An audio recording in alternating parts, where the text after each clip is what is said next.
Salut à tous, j'espère que vous allez bien. Je vous ai préparé cette petite vidéo, enfin cette longue vidéo plutôt je pense, sur le métier d'archéologue parce que suite à la publication de mes deux vlogs, La vérité sur le métier d'archéologue et mes aventures macabres à New York et à Montréal, vous avez été très nombreux à me poser un flot de questions. J'ai essayé de vous répondre individuellement sur Instagram et sur Twitter, mais au bout d'un moment vous étiez très nombreux à me poser ces questions, avec pas mal de questions qui revenaient systématiquement. Donc j'ai décidé de faire une vidéo réponse pour vous donner des éléments. Alors je fais tout de suite un petit disclaimer. Ce que je vais vous donner là, ce sont des informations qui sont basées sur des statistiques d'embauche, qui sont basées sur les histoires que j'ai entendues depuis que je suis dans le milieu de l'archéologie. Bon, ça va bientôt faire 15 ans quand même. Donc je vais vous raconter des choses qui sont basées sur ma propre expérience ou l'expérience de mes collègues, de mes amis. Évidemment, on a tous des expériences différentes.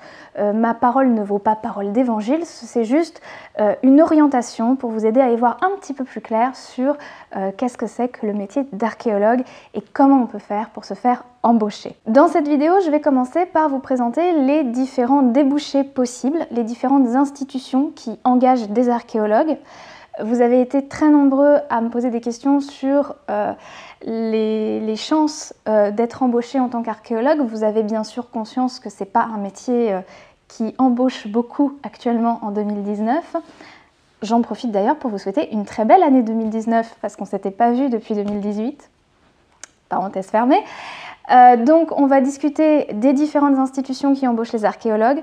Ensuite, je vais vous présenter un parcours un peu typique depuis avant le bac jusqu'à ce qu'on appelle le post-doctorat pour vous montrer un peu quelles sont les différentes étapes de votre cursus d'étudiant. Et ensuite, je répondrai à des questions un petit peu plus précises que vous m'avez posées et un petit peu plus personnelles aussi sur la gestion de la vie de famille, par exemple, quand on est archéologue et qu'on passe du coup beaucoup de temps à l'étranger. Pour faire cette vidéo, je me suis basée sur un cours que je donne au Master 1 à l'Université Paris-Nanterre sur les différents débouchés de l'archéologie. C'est un cours qui arrive malheureusement assez tardivement dans le cursus parce qu'en fait les étudiants se sont déjà engagés dans une voie de professionnalisation en choisissant par exemple leur type de master. En s'engageant dans un master recherche, vous orientez déjà votre future embauche et il faut le savoir. Malheureusement, dans la maquette, ce n'était pas possible de mettre ce cours avant. Si vous avez déjà un sujet précis qui vous intéresse, c'est très important de déjà prendre des avis pour choisir bien votre faculté, par exemple. Ça, c'est évidemment quelque chose que je ne vais pas pouvoir faire dans cette vidéo. Donc n'hésitez pas à continuer à me poser des questions en message privé, j'y répondrai avec grand plaisir. Mais je fais cette vidéo pour répondre aux questions les plus présentes, qui sont des questions un petit peu génériques. Comme ça, je pourrais prendre un petit peu plus de temps avec vous pour discuter de votre cas particulier, puisque c'est finalement ça quand même le plus intéressant. Ok, donc c'est parti. Évidemment, quand on pense à l'archéologie de terrain et on pense à l'archéologie préventive.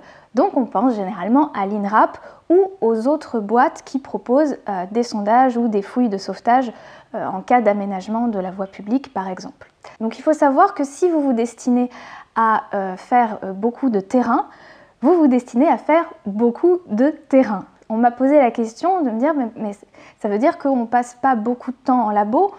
Non, effectivement, quand on travaille à l'INRAP, à moins qu'on ait une spécialisation particulière qui demande de passer pas mal de temps en laboratoire, par exemple si vous êtes archéozoologue, si vous êtes archéoanthropologue, vous avez effectivement des compétences qui vont vous permettre de travailler en laboratoire. Mais l'INRAP, c'est quand même beaucoup de terrain.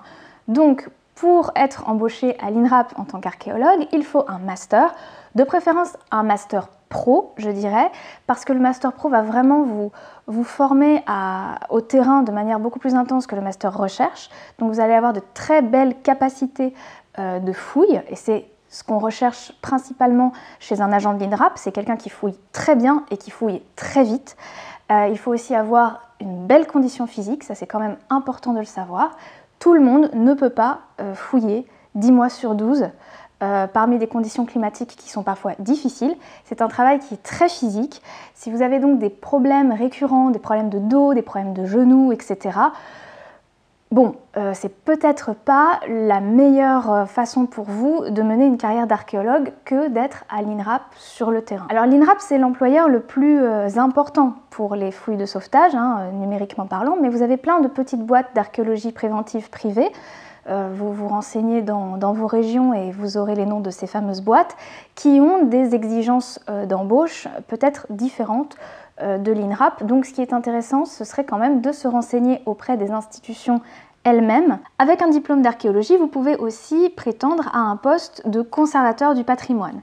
Alors en fait, ça c'est relié à l'Institut national du patrimoine et pour y rentrer, il faut avoir un master, donc un master d'archéologie ou d'histoire de l'art, et généralement faire 1 an de classe préparatoire. Ensuite, vous avez un concours, et après ce concours, vous avez encore 1 année de formation avant d'accéder à votre emploi. À l'Institut national du patrimoine, on a plusieurs clusters en fait. On a monuments, archives, patrimoine scientifique, ça c'est pour les géologues, etc. Et on a archives et archéologie. Donc c'est une toute petite partie évidemment de l'embauche en tant que conservateur du patrimoine, mais si vous avez un master d'archéologie, vous pouvez prétendre à un poste spécialité archéologie. Vous avez été très nombreux à me poser des questions sur le confort de ce métier. Donc le confort pour vous étant d'avoir, et je le comprends parfaitement, un salaire fixe pas trop minable et surtout des déplacements qui ne sont pas sauvages ou qui ne sont pas trop longs ou qui ne sont pas trop loin, etc. Pour le coup, pour les nombreuses demoiselles qui m'ont dit qu'elles avaient envie d'avoir une belle vie de famille, d'avoir 3, 4 enfants, ce sont des positions qui sont des positions de fonctionnaires de l'État et sur lesquelles vous êtes plutôt sédentaire puisque vous êtes affilié généralement à une institution, donc vous vous installez à côté de vos institutions. Alors évidemment, ça ne veut pas dire que vous ne pouvez pas avoir des petites missions ponctuelles, vous en aurez de toute façon probablement, des missions d'échange avec un autre musée ou que sais-je. Mais c'est vrai que ce sont des emplois un petit peu plus sédentaires et vous avez évidemment la sécurité de l'emploi une fois que vous avez trouvé votre boulot. Un peu dans le même genre, vous avez tout ce qui est la fonction publique territoriale, c'est-à-dire que les archéologues sont embauchés par les départements afin de faire des missions de veille ou des missions d'études ou de fouilles ponctuellement au sein de ce qu'on appelle les SRA, c'est-à-dire les services régionaux d'archéologie. Ce sont des emplois un petit peu comme sur la conservation du patrimoine où vous êtes extrêmement implanté régionalement parlant, puisque c'est votre job, c'est justement de tout savoir sur l'archéologie de votre région. Donc effectivement, là, vous n'allez pas avoir beaucoup de déplacements à l'étranger. J'ai repéré que c'était quelque chose qui vous avait beaucoup inquiété, le temps que je passais à l'étranger. Bon, moi, je passe beaucoup de temps à l'étranger, mais c'est propre à mon histoire personnelle, à mes choix de terrain. Vous n'êtes pas obligé d'être archéologue, pour être archéologue, d'aller à l'autre bout du monde. Vous pouvez très bien fouiller dans le Poitou. Il y a des choses très intéressantes aussi à fouiller dans le Poitou, vous savez. Alors, pour être un bon fonctionnaire attaché à un SRA ou à une DRAC, il faut être très polyvalent. Donc ça, c'est quelque chose d'assez exigeant, je trouve, parce qu'à la fois, il faut une très bonne connaissance du terrain pour pouvoir donner des avis de faisabilité quand on vous fait par exemple une demande de fouille programmée. C'est vous qui allez avoir le dossier en main et dire bon ben là par rapport au budget, par rapport à l'expérience des agents sur votre terrain, je trouve que votre fouille est réalisable, n'est pas réalisable, est réalisable mais si vous adaptez un petit peu votre protocole d'études, etc., etc. Donc il faut être un très bon archéologue de terrain. Il faut aussi avoir de belles facilités administratives, puisque évidemment vous allez avoir à gérer une quantité énorme de dossiers. Donc il ne faut vraiment pas être phobique de l'administration pour avoir ce genre de fonction. Les agents dans les SRA, ils mettent également l'accent sur la valorisation du patrimoine régional, donc vous allez avoir par exemple des missions de valorisation culturelle des résultats des fouilles qui ont été menées dans votre région.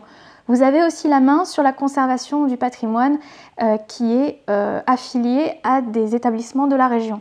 Donc, en étant au SRA, vous avez à la fois la recherche de demain entre vos mains, parce que c'est vous qui orientez cette recherche au niveau des problématiques, au niveau des gens qui travaillent, au niveau des sites qui s'ouvrent. Vous avez aussi le présent et le futur avec ces collections qui sont déjà là et dont il faut gérer la conservation, parfois la restauration, et puis la valorisation avec donc un véritable contact avec le public. Donc être agent du SRA, ça demande toutes ces compétences-là.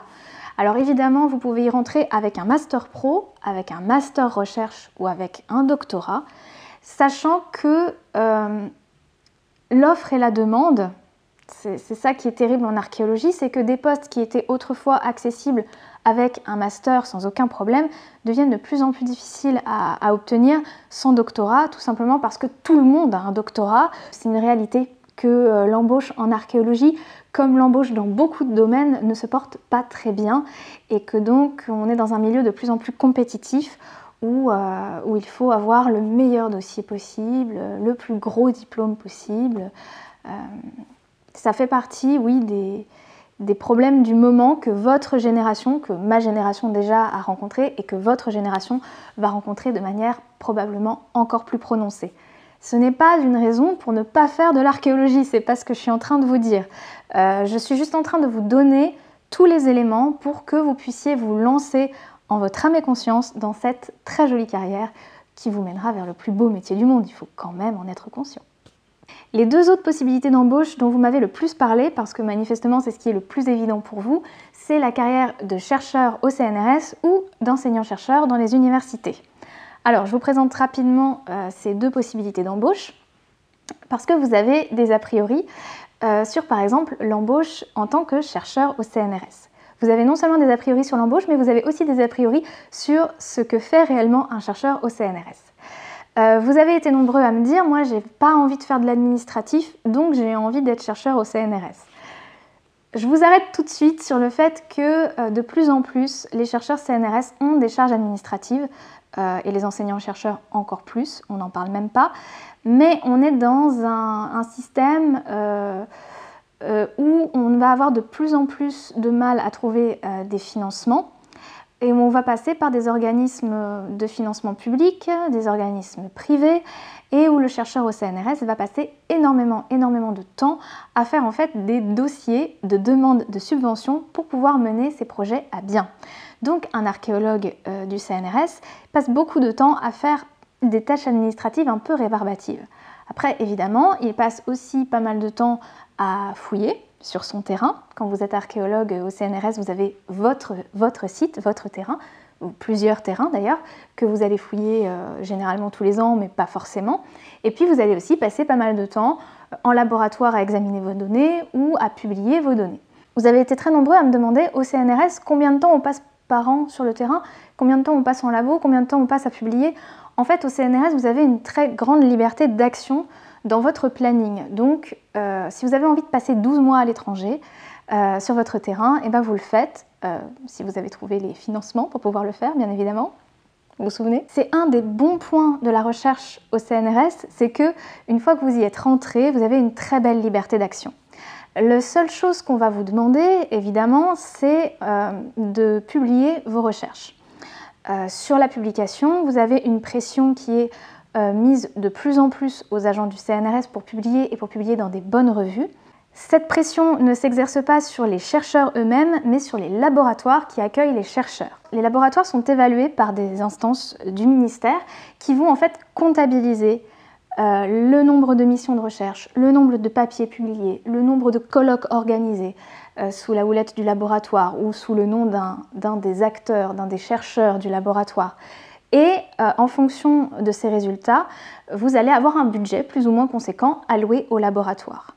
Et donc alloué aux chercheurs par définition, puisque le laboratoire va vous payer soit vos missions, enfin une partie de vos missions, des billets d'avion, des choses comme ça, ou va vous payer du matériel, des loupes binoculaires, que sais-je encore. Alors vous avez été très nombreux à me dire donc si je veux être chercheur au CNRS, il faut que je fasse une thèse et après c'est bon. Alors non. Désolée, c'est pas bon du tout et généralement c'est vrai qu'on vous en parle pas assez et que vous vous en rendez pas compte au début et que vous êtes hyper déçus quand vous arrivez à la moitié de votre thèse et qu'on vous dit oui non mais attends, à la fin de ta thèse tu vas pas être embauché directement. Comment ça se passe pour être chercheur au CNRS? ou pour être d'ailleurs enseignant-chercheur dans une université, il faut passer un master recherche qui vous envoie vers un doctorat de recherche. Et après être docteur, vous passez sur la phase qu'on appelle le post-doctorat. C'est une phase où vous allez enchaîner en fait les CDD en recherche ou en enseignement ou en valorisation patrimoniale, etc.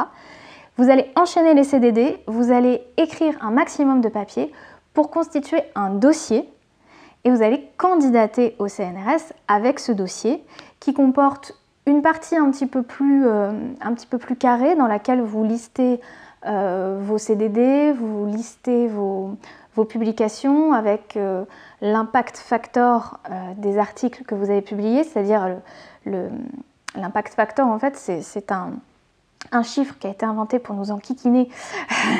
C'est un chiffre qui a été inventé en fait pour classer en quelque sorte les revues par niveau d'exigence, par niveau d'importance, par rapport à l'impact qu'elles ont, par rapport à la manière dont elles sont lues à l'international. Donc évidemment l'impact factor il est un peu, c'est un truc un petit peu tricky dans le sens où par exemple une très bonne revue d'archéologie va avoir un moins bon impact factor qu'une très mauvaise revue de médecine. Tout simplement parce qu'il y a moins de gens qui lisent de l'archéologie que de la médecine, vous voyez.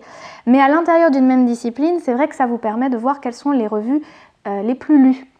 Donc le but pour vous, c'est de publier un maximum de papiers dans les plus grosses revues possibles, d'accumuler le plus possible des CDD ou des bourses de recherche individuelles ou des prix de thèse ou des prix de publication, etc. pour avoir un bon dossier CNRS. Et l'autre partie du dossier CNRS, c'est votre projet de recherche en lui-même. Donc là, vous devez vraiment expliquer pourquoi il faut que le CNRS vous embauche, parce que vous avez un super projet de recherche sur l'exploitation de la cornaline dans l'Indus et que vraiment, si jamais on n'apprend pas comment était exploitée la cornaline en bas Indus, l'archéologie moderne ne va pas se relever de votre absence. Voilà, en gros, c'est un peu ça. Donc ça demande évidemment d'avoir beaucoup maturé un projet de recherche qui est un projet de recherche cohérent, vendeur, novateur, avec des partenariats à l'international, avec des nouvelles technologies, avec des nouvelles méthodes de recherche. Voilà, ça demande de se vendre. Rentrer au CNRS, il faut savoir se vendre. Alors, il faut savoir se vendre, il faut avoir des trucs à vendre, hein, mais il faut savoir aussi les vendre. Donc, l'image d'Épinal du chercheur un petit peu fou, qui ne sait pas parler, qui ne sait pas se vendre, qui n'est pas capable d'envoyer une lettre par la poste parce qu'il a une phobie administrative, ça, c'était le professeur d'université d'il y a 80 ans. Ce n'est pas du tout le profil du chercheur CNRS de 2019. En 2019, vous devez savoir vous vendre, vous devez savoir communiquer, vous devez savoir tout faire, en fait. Une fois que vous avez fait ce dossier, vous allez l'envoyer. Il va être observé par des chercheurs du CNRS pour savoir si vous êtes ou pas apte à continuer la sélection. Soit vous êtes rejeté et vous revenez l'année prochaine, et je vous dis tout de suite, ça arrive très très souvent, même à des très bons éléments, de voir leur dossier rejeté en première étape, malgré le fait qu'ils ont beaucoup travaillé. Si vous n'êtes pas rejeté, vous êtes ce qu'on appelle admissible, et vous passez un oral. Et là, c'est un concours, donc vous allez être classé, et en fonction des nombres de postes qui s'ouvrent, vous allez obtenir une place ou pas. Après, vous m'avez demandé, mais alors du coup, on m'envoie dans un labo au hasard, comment je fais si mon conjoint, etc. Je ne connais pas les modalités précises des procédures de rapprochement de conjoints. Je ne sais pas s'il faut être marié, pacsé ou que sais-je. Je ne sais pas, je suis désolée. Encore une fois, je ne recrute pas au CNRS, donc pour des questions très précises, j'ai du mal à vous répondre. La seule chose que je peux vous dire, c'est que en fait, vous allez proposer un laboratoire de recherche qui vous semble cohérent par rapport à votre projet, par rapport aux alliés que vous avez, aux gens avec qui vous avez déjà travaillé et avec qui vous avez envie de former des projets collaboratifs. Du coup, votre insertion au sein de ce laboratoire va être soumise au vote des membres de ce laboratoire. Et si la majorité des gens du labo veulent vous voir intégrer le labo, c'est gagné, vous avez intégré le laboratoire. Félicitations à vous. Alors du coup, en fonction de vos problématiques, vous allez avoir différentes possibilités d'intégration de laboratoire. Donc en fonction des problématiques que vous allez avoir beaucoup le choix ou pas beaucoup le choix. Voilà, si vous travaillez sur je ne sais pas moi par exemple la technologie osseuse en Alaska, soit vous rentrez dans un laboratoire spécialisé dans l'Alaska, ah mince, il n'y en a pas, soit vous rentrez dans un laboratoire spécialisé dans la technologie avec un pôle technologie osseuse, et il n'y en a pas beaucoup. Voilà. Après, si vous travaillez en tant que céramologue sur l'Antiquité, il y a tout de suite beaucoup plus de laboratoires d'accueil qui s'offrent à vous. Salut, magie du montage, on est dimanche. En fait, j'ai prémonté la vidéo que vous êtes en train de regarder et je me suis aperçue que j'avais oublié de vous dire plein de trucs. Donc ceci est un volume 2 qui sera intégré au volume 1. En ce qui concerne le CNRS, j'avais oublié de vous dire qu'il y avait 2 postes possibles. Il y a ce qu'on appelle les ingénieurs de recherche qui font des missions d'ingénierie et les chargés de recherche qui sont en fait ce qu'on appelle vulgairement les chercheurs. Quand vous rentrez au CNRS, vous rentrez généralement en tant que CR1, c'est-à-dire c'est le premier grade, et ensuite vous pouvez évoluer vers un statut de CR2 qui va évidemment avec une augmentation de salaire. Alors pour être enseignant-chercheur, comment ça se passe? Il faut évidemment passer le master recherche, la thèse, faire le post-doctorat, et en plus vous avez une accréditation au poste de maître de conférence, c'est-à-dire vous avez un petit dossier à présenter au CNU, le Conseil national des universités, qui va regarder votre dossier et voir si vous êtes apte à donner cours en faculté. Une fois que vous avez cette accréditation, vous avez le droit de candidater si un poste de maître de conférence s'ouvre. Une fois que vous êtes maître de conférence, déjà vous avez beaucoup de chance parce qu'il n'y a pas beaucoup de postes qui s'ouvrent. Mais une fois que vous êtes maître de conférence, vous m'avez posé pas mal de questions sur l'évolution de carrière à l'intérieur de l'université. L'évolution de carrière, elle est assez claire. À l'université, vous allez avoir des tâches administratives qui sont très importantes pour l'évolution de la carrière, c'est-à-dire qu'il faut à un moment donné passer par la direction d'un laboratoire, par la direction d'un département, pour montrer que vous savez aussi gérer des équipes, gérer des budgets, gérer des tâches administratives douloureuses. Car oui, les tâches administratives, quand vous êtes directeur de laboratoire, directeur d'UMR, enfin voilà, c'est très compliqué pour tout le monde. Personne n'aime faire ça, personne. Encore plus si vous êtes directeur d'une école doctorale, alors là... Vous allez également continuer votre recherche, parce qu'être enseignant-chercheur, c'est être avant tout un chercheur. Donc on va vous demander la même chose que pour un agent du CNRS, à savoir avoir publié, avoir fouillé, avoir trouvé des choses intéressantes et les avoir diffusées de manière assez élégante et large, dans des bonnes revues, ou via des ouvrages, des monographies, des choses comme ça.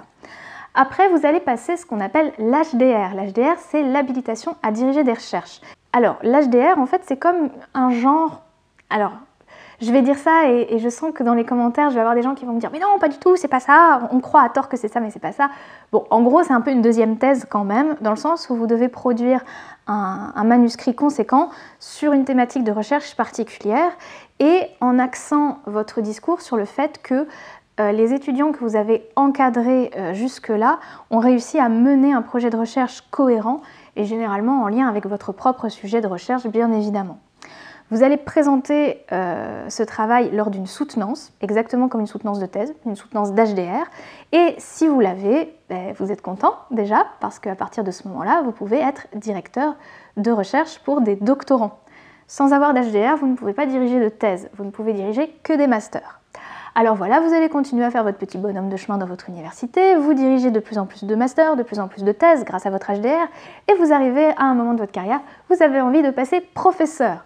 Là, c'est pareil, il faut repasser devant le Conseil national des universités, faire un petit dossier en prouvant que vous avez bien avancé dans votre recherche, que vous avez bien produit, que vous avez créé des courants de pensée, voilà, que vous êtes le nouveau Henri Dudet.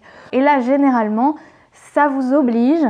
Normalement, il y a des dérogations, mais ça vous oblige à changer d'université pour aller sur un poste de professeur. Il y a l'augmentation de salaire qui va bien sûr avec. Vous avez été très nombreux à me poser des questions extrêmement précises sur les salaires des maîtres de conf, des chercheurs CNRS, des professeurs. Je n'en sais rien.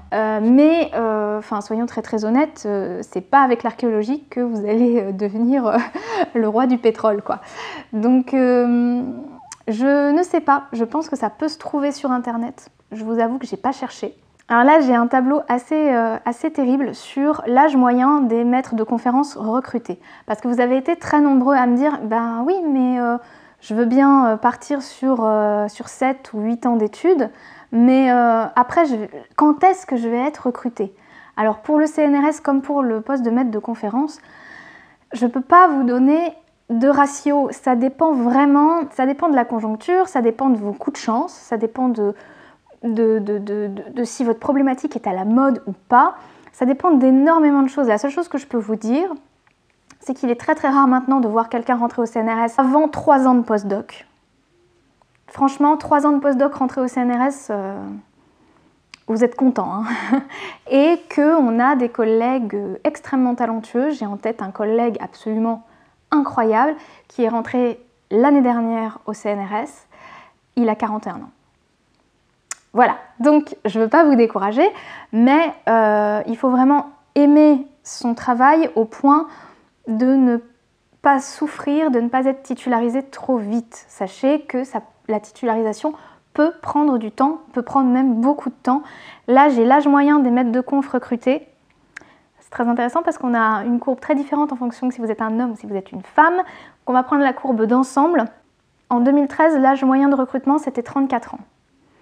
Sachant que vous terminez votre thèse entre 28 et 30. Donc ça, c'est les différentes opportunités de carrière pour un parcours classique, pour un parcours fléché. Mais de nos jours, on s'aperçoit de quoi? Que les carrières professionnelles des gens sont beaucoup plus flexibles qu'avant. C'est-à-dire avant, vous choisissiez un métier, vous rentriez dans ce métier juste après avoir fait vos études et vous mouriez dans cette filière avec grand plaisir, ou pas d'ailleurs, mais c'était trop tard, c'était votre voie. Maintenant, on est sur des parcours professionnels qui sont beaucoup plus sinueux, beaucoup plus fluctuants. Vous pouvez très bien réinventer votre profession d'une décennie à l'autre. Vous pouvez très bien monter votre boîte, vous pouvez très bien monter vos projets. Et avec un master d'archéologie, il y a moyen de faire plein de très belles autres choses qui ne soient pas INRAP, collectivité territoriale, CNRS ou université. Il y a plein d'autres possibilités. Par exemple, moi j'enseigne à l'université Paris-Nanterre dans le département d'anthropologie. Et on s'est rendu compte en faisant un annuaire des anciens élèves qu'on avait un très bon taux d'insertion professionnelle, mais pas forcément en anthropologie, en ethnologie ou en préhistoire. On a aussi un très fort taux d'insertion professionnelle dans des filières qui sont des filières artistiques, des gens qui sont devenus des chanteurs, des musiciens. On a les Daft Punk qui sont passés par chez nous en ethnomusicologie. Vous le saviez ou pas? Authentique, hein. On a eu les Daft Punk, les gens. On a également beaucoup d'auteurs, des écrivains de fiction, des gens qui deviennent des consultants ou des écrivains de documentaires pour la télévision, en lien avec la culture. Vous avez tout ce qui est médiation culturelle, un peu nouveaux médias.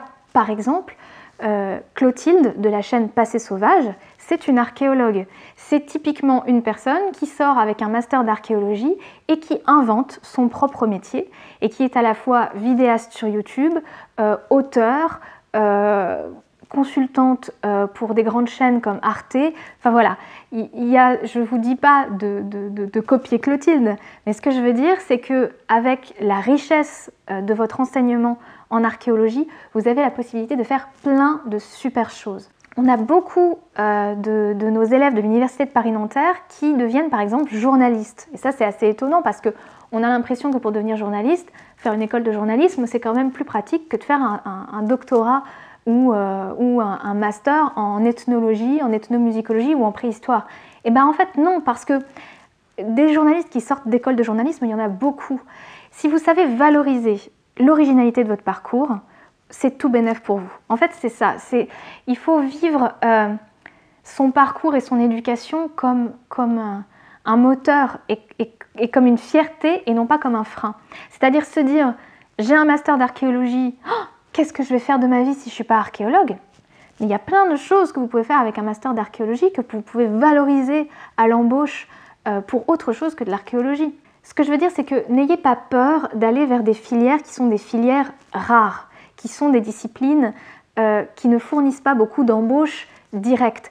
Parce que ces disciplines rares font de vous des candidats étranges, mais étranges au bon sens du terme. Ça fait de vous des candidats originaux. Et si vous savez mettre en valeur cette originalité qui est la vôtre et qui est liée à votre parcours, vous trouverez du boulot. Vous ne trouverez pas forcément du boulot dans l'archéologie, je ne vais pas vous mentir, c'est très très compliqué, mais vous aurez vécu des magnifiques années à faire ce que vous aimez et vous vivrez probablement de très belles années après à profiter de ce que vous avez appris dans un métier qui vous plaît. Et si ce métier qui vous plaît, il faut que vous le créez. Bref, si vous avez besoin de créer ce métier original qui vous fera kiffer toute votre vie, eh bien faites-le. Quelques-uns d'entre vous m'ont dit moi je ne suis pas encore à la fac, mais qu'est-ce que je peux faire pour m'avancer sur ma carrière d'archéologue? Il n'est jamais trop tôt pour commencer à se former à l'archéologie. Sachez que si vous voulez être sur des chantiers bénévoles, si vous voulez commencer à fouiller, vous pouvez le faire dès 16 ans. Généralement, les chantiers bénévoles acceptent les gens à partir de 16 ans avec évidemment des autorisations parentales. Pour trouver un chantier, c'est très simple. Vous tapez dans votre moteur de recherche chantier archéologique bénévole et vous allez tomber sur le site du ministère de la Culture qui vous dresse l'intégralité des fouilles qui acceptent de prendre des bénévoles pour fouiller. Vous avez la période, vous avez le nom du directeur de la fouille, vous avez même le type de fouille, si vous allez fouiller un sanctuaire, une nécropole, un habitat, etc. Donc commencez le plus tôt possible à fouiller. Je suis assez étonnée et un peu effrayée pour vous quand vous me dites je me réoriente, je rentre en master mais j'ai jamais fouillé. La fouille archéologique, c'est quand même quelque chose d'hyper particulier, donc il faut savoir si vous aimez ça. Hein. Si vous n'aimez pas fouiller, ne devenez pas archéologue. Hein. Alors il y a toujours moyen d'être archéologue en fouillant pas trop, mais il faudra quand même fouiller un peu. On ne peut pas faire de l'archéologie sans faire de terrain, c'est pas possible. Donc allez le plus vite possible sur la fouille, ne restez pas sur une mauvaise expérience. Ça peut arriver de tomber sur des chantiers sur lesquels l'ambiance est pourrie, sur lesquels le temps est pourri, sur lesquels il n'y a rien de positif. C'est pas toujours comme ça. Voilà, c'est pas toujours comme ça. Pensez à renouveler les expériences, à faire le plus de choses possibles, le plus de choses différentes possibles pour savoir où est véritablement votre voie. Et ça, vous pouvez commencer avant même d'avoir le bac. Une fois que vous avez le bac en poche, rentrons à la faculté.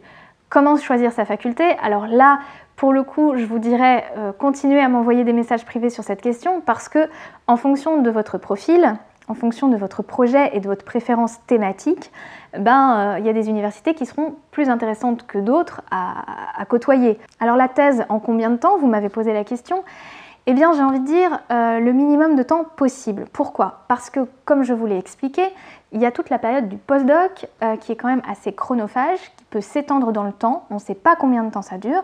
Donc si vous, entre guillemets, perdez du temps à faire une thèse qui dure 7 ans, déjà c'est le maximum légal pour le plus grand nombre d'établissements, c'est-à-dire qu'au bout de 7 ans on vous dit bon maintenant vous soutenez, ça va bien. Hein. Donc faire une thèse à rallonge n'est pas une bonne idée, stratégiquement parlant pour l'embauche. Pourquoi? Parce qu'on va préférer prendre à âge égal une personne qui a fait une thèse de 3 ans et 3 ans de postdoc, plutôt qu'une personne qui a fait une thèse de 6 ans. Parce que forcément, dans une thèse, vous allez rencontrer moins de situations variées, vous allez avoir recours toujours aux mêmes compétences, vous allez être un peu dans votre zone de confort puisque c'est votre étude, vos problématiques, vos méthodes. Dans la période du postdoc, vous êtes obligé de vous adapter aux problématiques des autres, aux méthodes des autres, vous êtes obligé d'aller à l'étranger, donc évidemment vous avez une expérience plus riche. Donc minimisez au maximum le temps dévolu à votre thèse et ensuite éclatez-vous pendant votre postdoc. La thèse, ce n'est pas l'œuvre de votre vie. Voilà, il ne faut pas passer 15 ans sur une thèse en se disant « Ah oui, mais ma thèse, elle est magnifique. Oui, mais on s'en fout. Ce que tu veux, c'est être archéologue. Donc, on speed. » Ensuite, on a la période du postdoc. Alors ça, c'est quelque chose d'un peu délicat. C'est une période délicate pour les gens généralement, tout simplement parce que vous êtes dans une instabilité d'embauche, hein, vous courez les CDD en fait, donc c'est jamais très très agréable comme situation.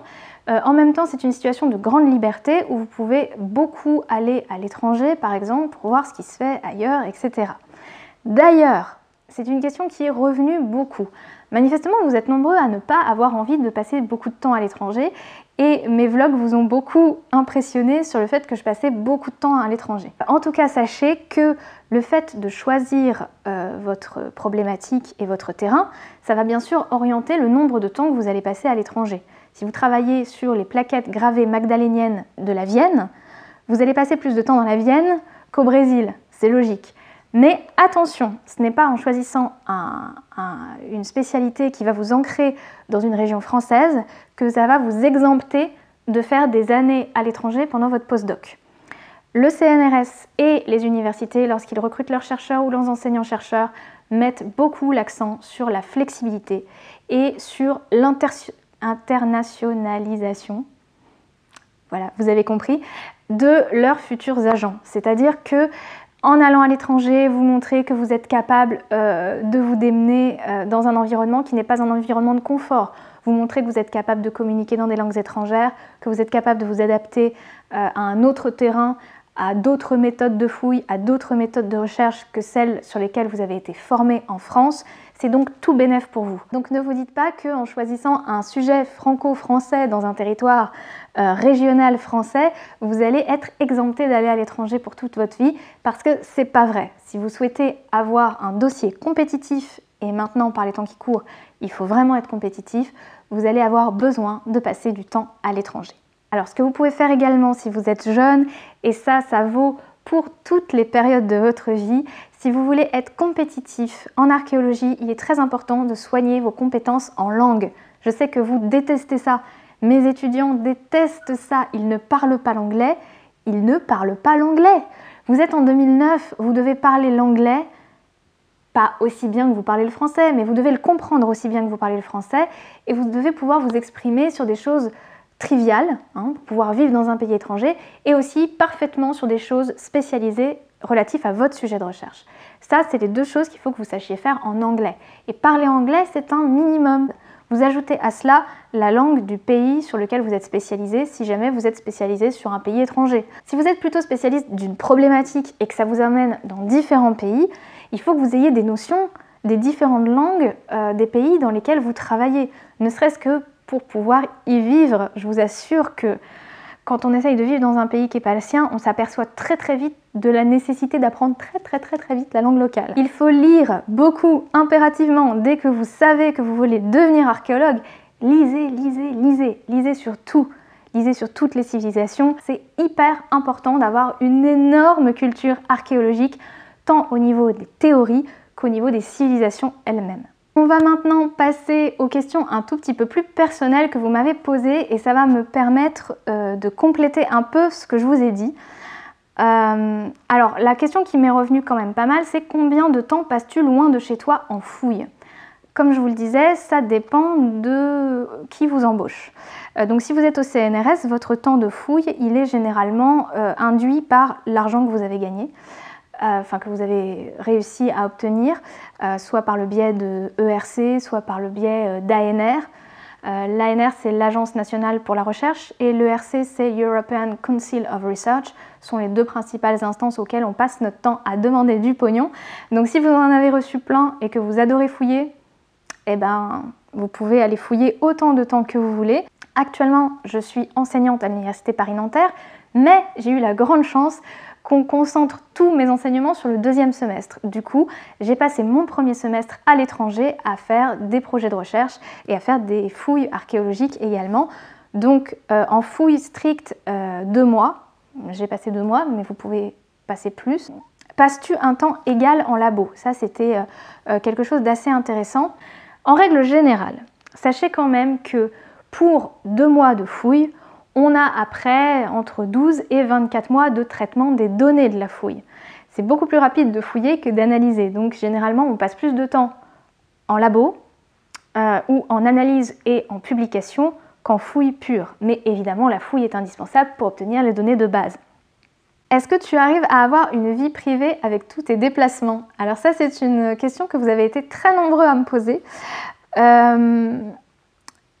L'archéologie, c'est quelque chose de très prenant, soyons quand même très clairs. C'est un métier passion, très clairement, en tout cas pour moi. C'est donc un métier qui m'anime et qui me prend énormément de temps.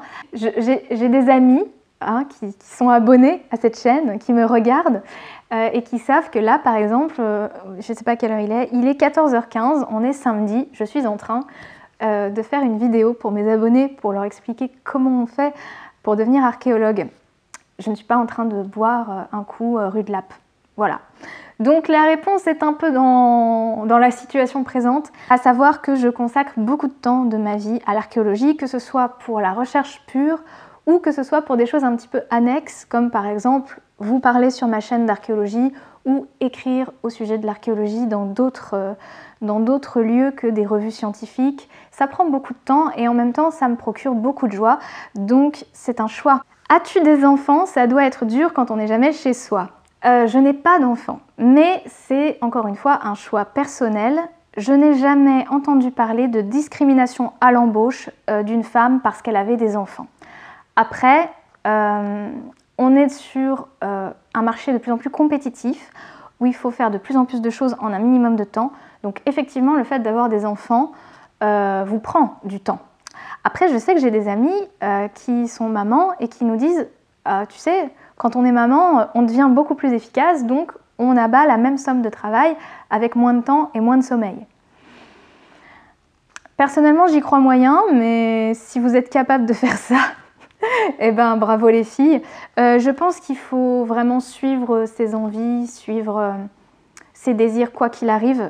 Si ce qui vous prend aux tripes, c'est d'être maman et d'être archéologue, je suppose que vous trouverez la force de faire les deux à la fois. C'est pas mon cas personnellement, mais je connais des exemples de nanas qui ont 4 enfants et une médaille d'argent au CNRS. Ça existe. Après, c'est quand même les générations, c'est quand même 2 générations au-dessus de moi, donc c'était aussi une autre époque. Après, tout dépend également du conjoint ou de la conjointe avec lequel vous vivez, c'est-à-dire que j'ai des potes qui ont obtenu un CDD de 2 ans en Chine, qui sont partis avec femmes et enfants. Les femmes ont tout lâché pour devenir prof de français en Chine et accompagner leur homme. Très bien, si votre conjointe ou votre conjoint est prêt à le faire, est prêt à faire ce sacrifice ou que pour lui ça ne représente pas un sacrifice, ben dans ces cas-là, avoir une vie de famille avec ou sans enfant, une vie privée ou une vie de famille, ça devient beaucoup plus facile. Si vous avez un conjoint, comme c'est le cas pour moi, qui a une très grosse carrière, très exigeante et très sédentaire, eh ben, débrouille-toi. Sinon, je suis retournée sur mes réseaux pour prendre les questions que j'avais oublié de noter dans mon petit carnet. Il y en a une que vous n'avez pas été très nombreux à me poser, mais je pense que c'est quand même très important d'y répondre. C'est quelle spécialité ou aire chronoculturelle est plus stratégique à ton avis? Et ça allait généralement avec la question, est-ce que c'est vrai que l'Égypto s'est bouché? Alors, comme je vous le dis dans cette vidéo, l'embauche en archéologie actuellement, elle est de toute façon difficile. Donc Égypto ou pas Égypto, c'est compliqué de faire son trou. Je pense qu'il faut vraiment être drivé par une vraie envie de travailler sur son sujet.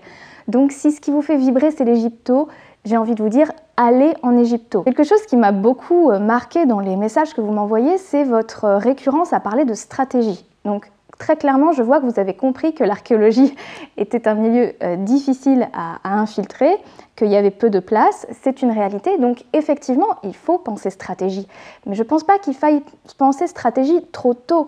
Quand vous me dites vers quelle spécialité je vais, est-ce que je vais faire de la céramo parce qu'il y a plus de boulot en céramo, vous voyez, c'est un parcours qui est extrêmement long. Quand vous partez sur un master, c'est 5 ans de votre vie, vous partez sur un doctorat, c'est 8-9 ans de votre vie. Je pense qu'il faut surtout aller vers quelque chose qui vous plaît, quelque chose qui vous anime profondément, parce que sinon, vous n'allez pas suffisamment vous amuser pour faire du bon travail. Donc, allez vers ce qui vous plaît. Et ensuite, donnez-vous les moyens de réaliser vos objectifs.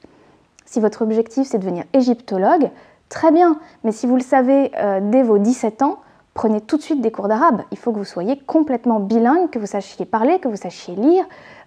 Apprenez déjà les hiéroglyphes. Voilà. Donc faites ce que vous voulez, laissez-vous guider par votre passion, mais juste donnez-vous les moyens d'arriver là où vous voulez aller. Pour revenir sur le côté stratégie, ce n'est pas à vous d'élaborer des stratégies pour votre carrière. Il y a quelque chose de très très important, c'est le directeur de thèse. Le directeur de thèse, c'est vraiment quelqu'un qui, lui, va vous donner les orientations stratégiques et vous mener là où pour lui, il y a de plus de perspectives d'avenir pour vous. Donc, c'est à votre mentor de s'occuper de la stratégie. Déjà parce qu'à votre niveau, en tant qu'étudiant de master, vous n'avez pas une vision de l'embauche au CNRS dans 10 ans. C'est pas vrai. et je ne suis pas sûre de l'avoir non plus, parce que j'y travaille beaucoup, parce qu'être un bon enseignant, c'est savoir voir, comme je vous le disais dans mon vlog, c'est savoir voir les tendances de dans 5 ans, de dans 10 ans, etc. pour pouvoir vous amener vers ces tendances et vous offrir du boulot. Mais c'est quelque chose qui demande du flair, qui demande de l'expérience. Je suis une jeune enseignante, je suis encore en train d'apprendre.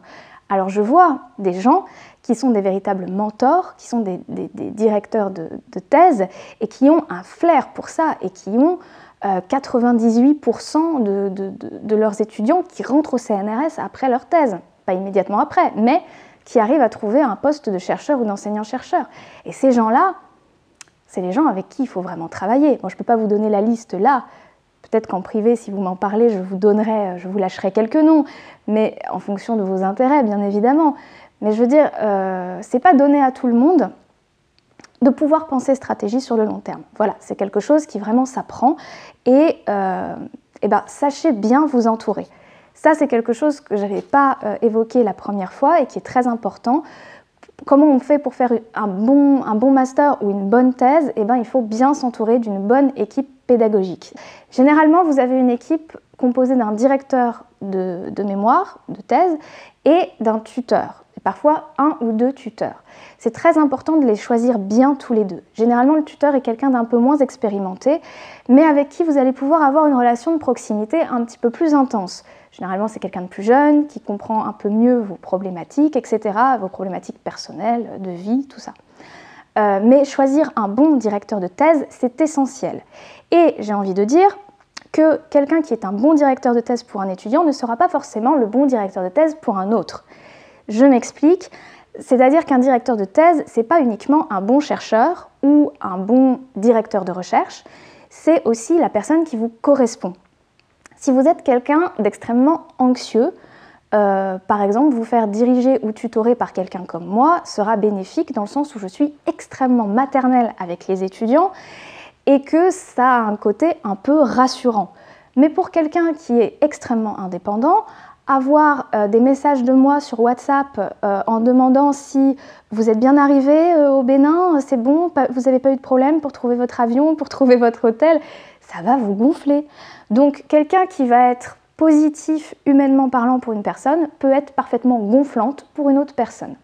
C'est pour ça qu'avant de choisir votre directeur de recherche, il faut bien évidemment regarder si vous êtes sur la même longueur d'onde scientifiquement parlant, quand même le principal, mais il ne faut pas hésiter à discuter avec les anciens élèves de cette personne pour voir s'il ne va pas y avoir incompatibilité d'humeur profonde. Parce qu'on voit beaucoup de thésards qui ont des véritables problèmes relationnels avec leur directeur de thèse et ça peut vous pourrir une recherche et c'est quand même extrêmement dommage. Donc, parlez-en. J'ai lu des études assez alarmantes sur la santé des doctorants. Est-ce que ça a été douloureux pour toi? Alors là, écoutez, pour moi, le doctorat, ça a été une des périodes les plus heureuses de ma vie. Pourquoi? Parce que le doctorat, soyons très très honnêtes, c'est une des rares opportunités qui vous est donnée de vous consacrer à votre recherche et uniquement à votre recherche.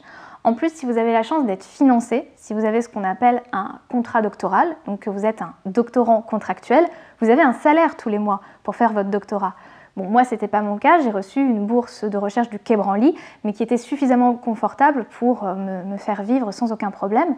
Donc, c'est des années de ma vie où j'ai passé mon temps uniquement à faire ce que j'aime, à faire de la recherche et rien d'autre. Et du coup, pour moi, c'était assez génial. J'ai fait ma thèse en 3 ans et demi, vous avez été très nombreux à me le demander. C'est donc une thèse assez courte, surtout pour une thèse en sciences humaines, en sciences archéologiques.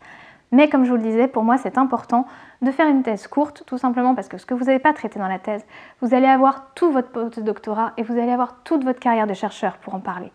Donc vraiment, n'hésitez pas, finissez cette thèse. En fait, la thèse, elle devient douloureuse quand elle traîne, généralement. Et j'ai surtout adoré la rédaction, ce qui est normalement la phase la plus difficile pour tout le monde. Donc, je sais pas, moi, j'ai pas fonctionné comme la majorité des gens. J'étais tellement heureuse d'élaborer ma réflexion de recherche autour de mon sujet qui me passionnait plus que tout au monde, que j'ai vraiment été ravie de mes années de thèse, vraiment. Oui, il y a des problèmes de santé des doctorants, ceci dit. Certains doctorants vivent très très mal la thèse Et je connais beaucoup plus de post-doctorants qui vivent mal le post-doctorat. Pourquoi? Parce que la thèse, si tu décides qu'elle se termine, tu la termines. Alors que la période du post-doc, tu ne sais jamais quand ça se termine. Tu sais quand tu commences, tu sais jamais quand tu finis. Hier, j'ai discuté avec un doctorant qui est un ami à moi, un doctorant qui traîne justement, et on discutait un peu des raisons pour lesquelles c'était difficile d'arriver au bout d'un doctorat. Quand vous êtes doctorant, vous êtes affilié à un laboratoire. Donc, vous avez généralement une petite place pour vous, un petit bureau dans le laboratoire. Mais c'est vrai que c'est très tentant de rester bosser chez soi. C'est une possibilité, vous n'êtes pas obligé de venir travailler dans votre laboratoire. Ceci dit, moi je vous conseille, quand vous êtes en phase de recherche, mais également pour votre mémoire, hein, pas seulement pour votre doctorat, de vous forcer à avoir un peu de présentiel au laboratoire. Pourquoi? Parce que vous allez croiser des gens qui vont vous dire « Et alors, ça avance? T'es sur quel chapitre? Mais attends, t'étais pas déjà sur ce chapitre il y a 3 semaines? C'est pas normal. » Donc vous avez comme ça des interactions sociales avec des gens qui vont vous pousser à avancer, tout simplement, à avancer. Parce que le gros problème quand on fait une thèse, c'est de vouloir faire bien, de vouloir faire parfaitement, et du coup d'être bloqué et de plus rien faire du tout. Donc moi, ce que je vous conseillerais, c'est d'avancer, c'est de faire, même si c'est pas parfait, même si de toute façon vous allez devoir recorriger le chapitre 5 fois, vous le savez. Si vous êtes dans une discipline du faire, vous allez faire. Et à un moment donné, ça va se débloquer et ça va aller. Donc si vous êtes extrêmement bien chez vous, bien installé, si vous habitez à 1h20 de transport en commun de votre laboratoire et que ce n'est pas pratique, vous pouvez bosser chez vous. Mais pour bosser efficacement chez vous, il faut vous installer un espace de travail, déjà, aussi petit soit-il, même si c'est juste complètement cleaner la table, parce que je sais dans quelles conditions vous pouvez vivre si vous vivez à Paris. Je ne vis plus à Paris, mais j'y ai vécu longtemps. Donc on sait ce que c'est que de vivre dans un 20 mètres carrés. Mais si c'est juste cleaner la table, fermer les ordis, fermer les téléphones et allumer une bougie, et que ça veut dire je suis en espace de travail, ça peut suffire à vous enclencher ce processus créateur, ce processus de réflexion qui est utile à toute production scientifique. Il n'y a pas que la production artistique qui demande de la concentration, qui demande de se mettre dans une bulle. La production scientifique également a besoin de ça. Donc si vous travaillez chez vous, il y a tout un tas de choses qui peuvent vous aider à travailler. Personnellement, j'ai beaucoup utilisé la méthode Pomodoro quand j'étais dans des phases de démotivation. C'est quelque chose de tout simple, je ne vous explique pas, vous n'avez qu'à taper dans votre moteur de recherche méthode Pomodoro, on vous expliquera tout. Et ça, c'est le genre d'outils qui peuvent véritablement vous aider à aller au bout d'un travail en vous coachant vous-même en fait. Vous m'avez aussi beaucoup parlé de l'école du Louvre. Alors l'école du Louvre vous fait complètement rêver, ce que je peux comprendre. L'école du Louvre, c'est une très bonne école, mais qui va former majoritairement des conservateurs. Donc il faut le savoir, c'est que ça ne veut pas dire que si vous avez un diplôme d'école du Louvre, vous ne pouvez pas rentrer au CNRS ou vous ne pouvez pas rentrer à l'université. Mais c'est une école que je privilégierais plutôt pour les gens qui ont envie de se tourner vers une carrière de conservateur du patrimoine plutôt qu'une carrière de chercheur. Encore une fois, c'est mon avis personnel, je ne dis pas que ça se passe toujours comme ça, mais de ce que j'en ai vu, de ce que j'en ai entendu, c'est plutôt comme ça que je l'interprète. D'ailleurs, je ne vous ai pas parlé de la différence entre le conservateur et le restaurateur, parce que très souvent ce sont des termes qu'on associe, hein, conservation-restauration, puisque évidemment ce sont des activités qui vont de pair, mais attention, les formations ne sont pas les mêmes. Pour être conservateur du patrimoine, vous pouvez faire un master d'archéologie dans une faculté ou un master à l'école du Louvre par exemple, alors que pour devenir restaurateur, il faut faire une formation de restauration. Il y a des écoles de restaurateurs, vous devez choisir ensuite une spécialité, vous pouvez choisir la spécialité os par exemple, qui vous permet de restaurer des ossements humains entre autres, mais vous pouvez aussi choisir la spécialité tissus, métaux, cire, etc. Et vous avez une formation de 2 ans, c'est un master spécialisé en fait, et ça vous permet ensuite d'avoir des postes qui sont aussi potentiellement des postes de conservateur du patrimoine. Mais en plus, vous pouvez dire que vous êtes conservateur-restaurateur. Donc ça peut être sur le CV quelque chose d'assez positif pour obtenir un poste de conservateur. Ça peut être un plus par rapport à quelqu'un qui est juste conservateur. d'avoir également un diplôme de restauration. Mais attention, pour ça il faut avoir un diplôme, hein. N'importe qui ne peut pas se dire restaurateur. Dernière petite chose, et ça vous a pas mal agité et je peux le comprendre, c'est la question du sexisme en archéologie. Alors, pour ceux qui me connaissent, je ne suis pas particulièrement sensible aux problèmes de sexisme. Très souvent, mes amis se sentent agressés, insultés par des choses qui, moi, ne m'ont même pas attiré l'attention. Suis-je une victime du système? Peut-être. Je ne vois même plus le sexisme tellement on baigne dedans. C'est possible. En tout cas, du coup, moi personnellement, j'ai pas vécu l'archéologie comme un domaine sexiste. Et d'ailleurs, quand vous regardez quand même le CNRS ou quand vous regardez les universités françaises, il y a un bon ratio de femmes qui enseignent la préhistoire ou qui font de la recherche en préhistoire. En ce qui concerne le sexisme sur le terrain, personnellement, je n'ai jamais été confrontée à ce genre de problème. Mais encore une fois, c'est comme pour un directeur de recherche. C'est-à-dire que il y a des choses qui se savent. Prenez toujours des avis. Quand vous voulez aller sur une fouille ou quand vous voulez travailler avec quelqu'un, discutez-en un peu à droite à gauche comme ça avec des gens qui ont déjà bossé avec la personne et évitez les mauvaises rencontres. Voilà, il peut y en avoir. Sur cette question du sexisme, il y a une organisation qui s'appelle Peytatruel, que vous pouvez très facilement retrouver sur tous les réseaux sociaux, et qui s'occupe de discuter autour de ces questions du sexisme en archéologie, et qui s'occupe de récolter des témoignages et d'aider des gens qui se sentent victimes de telles choses ou des gens qui ont été témoins de telles choses. Et il y a prochainement une exposition qui s'appelle Archéosexisme, qui ouvre, il me semble, le 8 mars, qui est en collaboration avec l'association Archéoéthique. Ça se passera à la MAE, la Maison d'Archéologie et d'Ethnologie, sur le campus de Nanterre.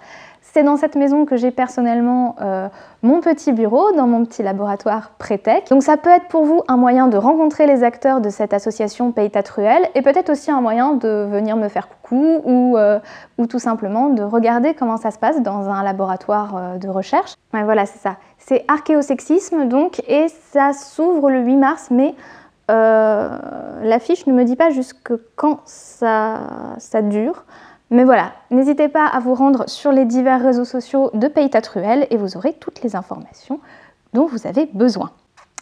Voilà, j'espère que cette vidéo vous aura aidé à y voir un petit peu plus clair sur les métiers de l'archéologie et sur les différents parcours à mener. Si vous avez encore des questions, s'il y a encore des imprécisions, n'hésitez pas à partager vos questions dans les commentaires. Je sais que vous préférez m'envoyer des messages par DM parce que c'est plus intime, etc. Mais dans les commentaires, c'est quand même hyper pratique.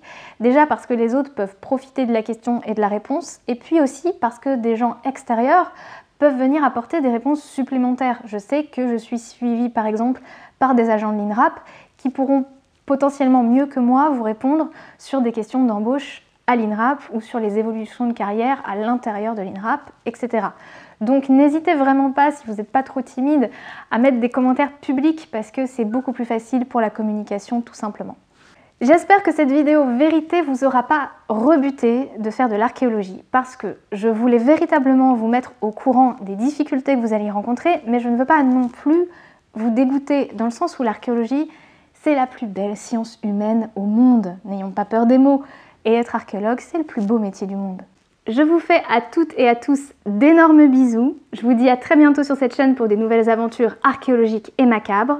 Et entre-temps, amusez-vous dans vos études.